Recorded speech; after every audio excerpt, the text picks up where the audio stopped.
Hello everyone, welcome to our pathways academy. আমরা আজকে পড়ব বহির্জাত প্রক্রিয়া ও তার ফলে সৃষ্ট ভূমিরূপের শেষ চ্যাপ্টার। তোমরা যদি আগের ক্লাসগুলো দেখে থাকো তাহলে দেখবে আমরা আগের ক্লাসে পড়েছিলাম বায়ুর কাজ সম্বন্ধে, মরুভূমি অঞ্চল সম্বন্ধে এবং বায়ুর ক্ষয়কার্যের ফলে গঠিত ভূমিরূপগুলি কি কি ছিল সেগুলো সম্বন্ধে জেনেছিলাম। আজকে আমাদের একটা ছোট্ট পোর্শন বাকি আছে, সেটা হচ্ছে বায়ুর সঞ্চয় কার্যের ফলে বিভিন্ন ভূমিরূপ বায়ু কিভাবে সঞ্চয় কার্য সম্পন্ন করে, এই ধরনের টপিকটা বাকি আছে। এটা আমাদের লাস্ট ক্লাস। চলো তাহলে দেখা যাক। প্রথমেই আমাদের জানতে হবে বায়ুর সঞ্চয় কার্যের পদ্ধতি, বায়ু কিভাবে সঞ্চয় কাজ করে।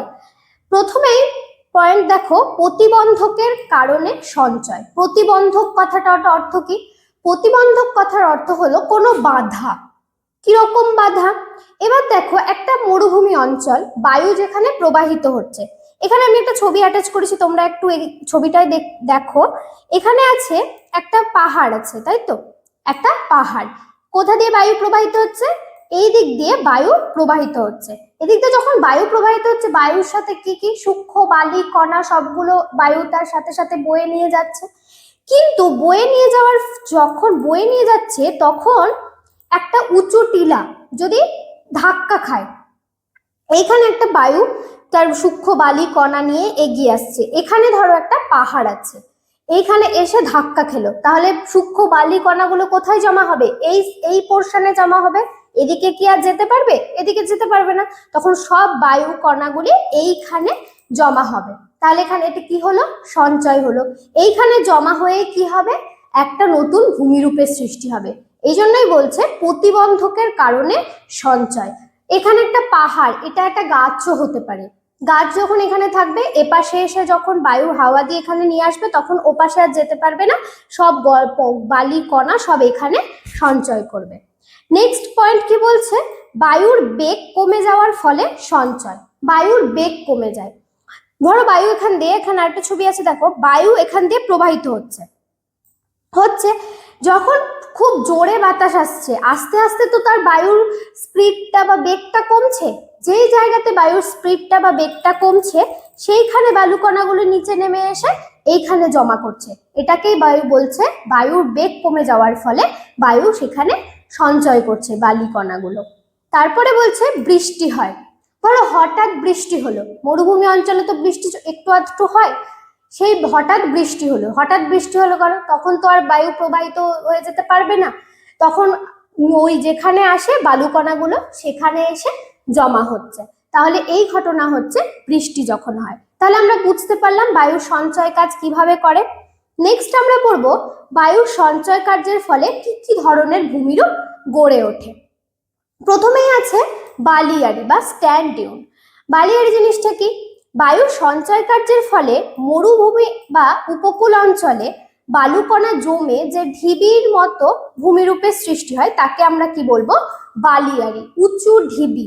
আমরা এখনই এই স্লাইডে দেখলাম না, এখানে একটা এই সঞ্চয় করছে, বায়ু সঞ্চয় কার্যের ফলে এখানে বায়ু প্রবাহিত হচ্ছে, হঠাৎ করে কোনো বাধা পেলো, সেটা গাছ হতে পারে, পাহাড় হতে পারে, ছোট ছোট ঢিবি কি চাই কিছু হতে পারে, বায়ু আর এই পাশে যেতে পারছে না, তখন ধূলিকণাগুলো এখানেই বালুকণাগুলো জমা হচ্ছে। তাহলে এই জায়গাটায় জমা হয়ে কি তৈরি করছে? তৈরি করছে বালিয়াড়ি, যাকে ইংলিশে বলা হয় স্ট্যান্ড ডিউন। এই বালিয়াড়ির কতগুলি ভাগ আছে? মূলত দুটি ভাগ আছে। প্রথম কি? তির্যক বালিয়াড়ি, বা একে কি বলা হয়? বারখান। বারখান জিনিসটা কি? মরুভূমি অঞ্চলে, অবশ্যই মরুভূমি অঞ্চলে বায়ু প্রবাহের আড়াআড়ি ভাবে অর্ধচন্দ্রাকার আকৃতির যে বালিয়াড়ি গড়ে ওঠে, তাকে আমরা বলবো তির্যক বালিয়াড়ি বা বারখান। কিরকম? ধরো এই দেখো, বায়ু কোন দিক দিয়ে প্রবাহিত হচ্ছে? এই বাঁ দিক থেকে ডান দিকে বায়ু কিন্তু প্রবাহিত হচ্ছে। যখন বায়ু প্রবাহিত হচ্ছে তখন এই রকম একটা অর্ধচন্দ্রাকার, এখান দিয়ে ধরো বায়ু প্রবাহিত হচ্ছে, এখানে এসে এখানে হাওয়া লাগছে, তাহলে এটা কি হবে? উত্তল হবে, পেছনটা কি হবে? অবতল হবে। এরকম অর্ধচন্দ্রাকার একটা বালিয়াড়ি তৈরি করছে, তাকেই আমরা বলবো তির্যক বালিয়াড়ি। এই আড়াআড়ি ভাবে বায়ুটা যখন প্রবাহিত হচ্ছে, তখন এই জায়গাটায় হাওয়া লাগলে কি হবে? এই জায়গাটায় হাওয়া লাগলে কিন্তু এইখানটা গর্তের মতো এরকম তৈরি হবে, আর পেছনটা এটাও কি হবে? অবতল, আর এটা সামনেটা কি হবে? উত্তল। তাই একে বলছে তির্যক বালিয়াড়ি। তাহলে এই দুপাশে দেখো দুটো শিং, এই দিকে মুখটা থাকছে আর এই মুখটা, এই টাকটাকে বলছে শিং। এই যে এখানে লেখা আছে, এই যে যখন তোমরা বৈশিষ্ট্য লিখবে তখন লিখবে দুদিকে কি তৈরি হয়, শিং তৈরি হয়। দুদিকে কি তৈরি হয়, শিং তৈরি হয়। এইখানটা এই সম্মুখটা উত্তল হয় আর এই যে পেছনটা এটা হচ্ছে অবতল হয়। তাহলে বোঝা গেল। তারপরে আসছে শিব বালিয়াড়ি। এই জিনিসটা কি, মরু অঞ্চলে দুটি ভিন্ন দিক থেকে বায়ু প্রবাহের ফলে, দুদিক থেকে বায়ু প্রবাহ হচ্ছে, এদিক থেকেও প্রবাহিত হচ্ছে এদিক থেকেও প্রবাহিত হচ্ছে, দীর্ঘ সরু এবং ধারালো শৈলশিলার মতো যে বালিয়াড়ি তৈরি হয় তাকে আমরা বলবো শিব বালিয়াড়ি। শিব বালিয়াড়ি ধরো এই পাশ থেকেও বায়ু প্রবাহিত হচ্ছে এই পাশ থেকেও বায়ু প্রবাহিত হচ্ছে, এই মিডিলে এসে এপাশ থেকেও বায়ু প্রবাহিত হচ্ছে এপাশ থেকেও প্রবাহিত হচ্ছে, দুটি ভিন্ন দিক থেকে বায়ু যখন প্রবাহিত হয় তখন দীর্ঘ ও সরু এরকম লম্বা এরকম বালিয়াড়ি তৈরি হয়, তাকে আমরা কি বলবো, শিব বালিয়াড়ি। তোমাকে যদি বৈশিষ্ট্য বলা হয়, সব থেকে ইম্পর্টেন্ট হচ্ছে এই বালিয়াড়িগুলি সমান্তরাল ভাবে গঠিত হয়, একটার পর একটা একটার পর একটা। যেখানে দেখতে পাচ্ছ ছবিতে, এটা একটা শিব বালিয়াড়ি, এটা একটা শিব বালিয়াড়ি, তাহলে এটা এটার সমান্তরালে, দুটো দুটো তিনটে চারটে সবগুলোই সমান্তরালে তৈরি হয়েছে। তাই বলছে দুটি সমান্তরাল বালিয়াড়ির মধ্যবর্তী অংশকে হামাদা বলে। Most important short question. তাহলে কি, এই যে এটা একটা বালিয়াড়ি এটা একটা বালিয়াড়ি, এর মধ্যবর্তী যে এই পোর্শনটা এটাকে আমরা কি বলবো, হামাদা। এই পোর্শনটাকে কি বলে, হামাদা। নেক্সট বলছে শিব বালিয়াড়ির মধ্যবর্তী করিডর সাহারায় গাসি নামে পরিচিত।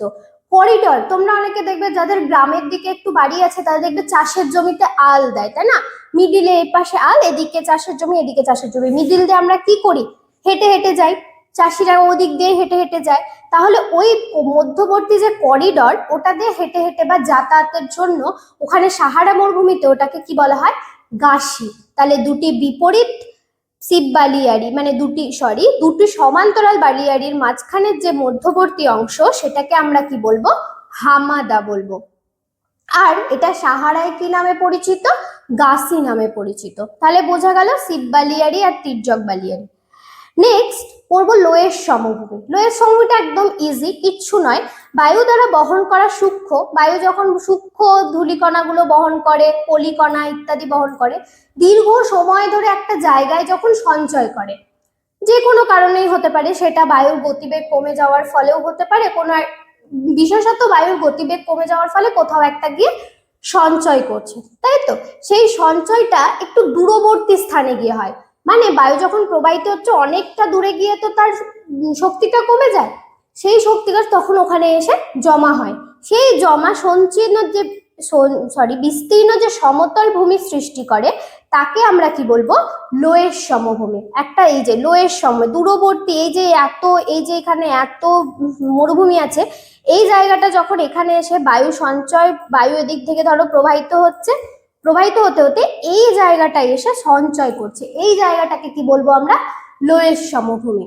তাহলে বোঝা গেল বায়ুর সঞ্চয় কার্যের ফলে কি ধরনের ভূমিরূপ গঠিত হয়। নেক্সট একটা টপিক আমরা পড়বো, বায়ু ও জলাধারের মিলিত সঞ্চয় কার্যের ফলে কি ধরনের ভূমিরূপ গঠিত হয়। বায়ু যেখানে কাজ করবে প্লাস যেখানে নদীও কাজ করবে বা জলাধার কোনো জল কাজ করবে। প্রথমেই একটা ভূমিরূপ, সেটা হচ্ছে পেডিমেন্ট। পেডিমেন্ট জিনিসটা কি, মরুভূমি অঞ্চলে পাহাড়ের পাদদেশে বায়ু ও জলাধারের ক্ষয়কার্যের ফলে গঠিত মৃদু ঢাল বিশিষ্ট শিলাময় সমতল ভূমিকে আমরা বলবো পেডিমেন্ট। কিছু বোঝা গেল না, তাই তো, তাহলে বুঝিয়ে বলি। পেডিমেন্ট জিনিসটা কি, মরুভূমি অঞ্চলে যখন পাহাড়ের পাদদেশ এটা একটা ধরো মরুভূমি অঞ্চল, তার মধ্যে ছোট্ট একটা পাহাড় তৈরি হয়েছে, এই পাদদেশ মানে হচ্ছে ঠিক এই জায়গাটা, মানে পাহাড়ের নিচে। এটা যখন বায়ুর কার্যের ফলে কি হয়, ওখান থেকে পাহাড় নেমে আসে, জল ধূলিকণাগুলি নিচের দিকে নেমে আসে, সেই হিসেবে যদি হঠাৎ করে কোনো বৃষ্টিপাত হয়, হতেই পারে, তখনও বালুকণাগুলো পাহাড়ের পাদদেশে নেমে এসে যে মৃদু ঢাল, এখানে অবশ্যই একটু কম ঢাল থাকবে, সেই মৃদু ঢাল বিশিষ্ট সমতল ভূমিকে আমরা কি বলবো, পেডিমেন্ট। এই যে সমতল ভূমি একটা তৈরি হয়েছে, একদম পাহাড়ের পাদদেশে, তাকে আমরা কি বলবো? পেডিমেন্ট। তারপরে বলছে বাজাদা। বাজাদা কাকে বলে? বায়ু ও সয়নধারের মিলিত কার্যের ফলে মরুভূমি অঞ্চলে পাহাড়ের পাদদেশে যখন অনেকগুলি অ্যালুভিয়াল ফ্যান, তো আমি নদীর ক্ষয়কার্যের পড়ানোর সময় পড়িয়েছিলাম অ্যালুভিয়াল ফ্যান জিনিসটা কি। চলো আরেকবার বলে দিই, আগের ছবিটায় যদি আমরা আসি তাহলে অ্যালুভিয়াল ফ্যান কি? যখন হঠাৎ করে ধরো বৃষ্টিপাত হলো, তখন আস্তে আস্তে নেমে আসছে, এটা পাহাড়ের পাদদেশ থেকে ধুলি বালি কণা পলি সবকিছু নেমে এসে ঠিক এই জায়গাটায় এসে জমা হয়। এই জায়গাটায় এসে জমা হয়, তখন কেমন দেখতে হয়? হাত পাখা হয় না, হাত পাখার মতন দেখতে হয়। এই যে এখানে আছে না অ্যালুভিয়াল ফ্যান, ঠিক পেডিমেন্টের নিচের স্তর হচ্ছে অ্যালুভিয়াল প্লেন। এই যে হাত পাখার মতো দেখতে পাচ্ছ, এই হাত পাখার মতো দেখতে হয়, এই জায়গাটাকে বলছে অ্যালুভিয়াল প্লেন। একটি বিস্তীর্ণ ঢালু ভূমি তৈরি করে। কি তৈরি করে? ঢালু ভূমি তৈরি করে, তাকেই আমরা কি বলবো? বাজাদা। তাহলে অ্যালুভিয়াল প্লেন এর নিচে কি তৈরি হয়? বাজাদা তৈরি হয়। নেক্সট হচ্ছে প্লায়া। প্লায়া জিনিসটা কি? 2 নম্বরের কোশ্চেনে মোস্ট ইম্পর্টেন্ট কোশ্চেন হচ্ছে এই প্লায়া। মরুভূমির এমন একটা নিচু সমতল জায়গা যেখানে বৃষ্টির সময় কিছুদিন জল জমে থাকে। বৃষ্টি হলো, মরুভূমি অঞ্চলে বৃষ্টি হলো, হঠাৎ একটা জায়গায় গর্ত আছে, একটুখানি জল জমে থাকলো এবং শুকিয়ে গেলে লবণাক্ত মাটি হয়ে যায়। ওখানে বৃষ্টির জল পড়লো, দিয়ে যখন শুকিয়ে যাবে তখন ওটা লবণাক্ত মাটি হয়ে যাবে। এই যে এইরকম সমতল একটা ভূমি, এটাকেই বলছি আমরা প্লায়া। তারপরে বলছে ওয়াদি। ওয়াদি জিনিসটা কি? ওয়াদি হলো মরুভূমির এমন একটি শুষ্ক নদী খাত। কি হলো? মরুভূমির একটা শুষ্ক নদী খাত, এখান দিয়ে একটা ছোট্ট শুষ্ক নদী বয়ে আসছে, যেখানে সাধারণত জল থাকে না, কিন্তু বৃষ্টির সময় অস্থায়ীভাবে জল প্রবাহিত হয়। একটা সরু ক্যানেলও তোমরা বলতে পারো, সেটা দিয়ে ছোট্ট উপর করে জলটা প্রবাহিত হয়। এই ঘটনাকেই আমরা কি বলবো? ওয়াদি। তাহলে তোমরা বুঝতে পারলে যে বায়ু ও জলধারের সঞ্চয় কার্যের ফলেও কোনো ধরনের ভূমিরূপ গঠিত হয়। সেগুলো কি? প্লায়া, পেডিমেন্ট, তারপরে অ্যালুভিয়াল ফ্যান, ওয়াদি, বাজাদা, এগুলো। তো আমাদের এই প্রথম চ্যাপ্টারটা পুরোটাই কমপ্লিট করলাম। আমি নদী পড়ালাম, হিমবাহ পড়ালাম এবং বায়ু পড়ালাম। যদি এই রিলেটেড তোমাদের কোনো কোশ্চেন থাকে তাহলে তোমরা এই চ্যাপ্টারের যে কোনো কমেন্ট সেকশনে গিয়ে তোমরা কমেন্ট করতে পারো, তাহলে আমি এই আরো কয়েকটা ভূমিরূপ নিয়ে আলোচনা করব। আর তোমরা কোন ধরনের ভিডিও দেখতে চাও, কোন ক্লাসের ভিডিও দেখতে চাও, সেগুলো আমাকে জানিও। আমাদেরকে ফলো করতে ভুলো না যদি ফেসবুক থেকে দেখে থাকো, আর যদি ইউটিউব থেকে দেখে থাকো তাহলে অবশ্যই আমাদেরকে সাবস্ক্রাইব করো, আর কোনো কোশ্চেন থাকলে অবশ্যই জানিও। Thank you.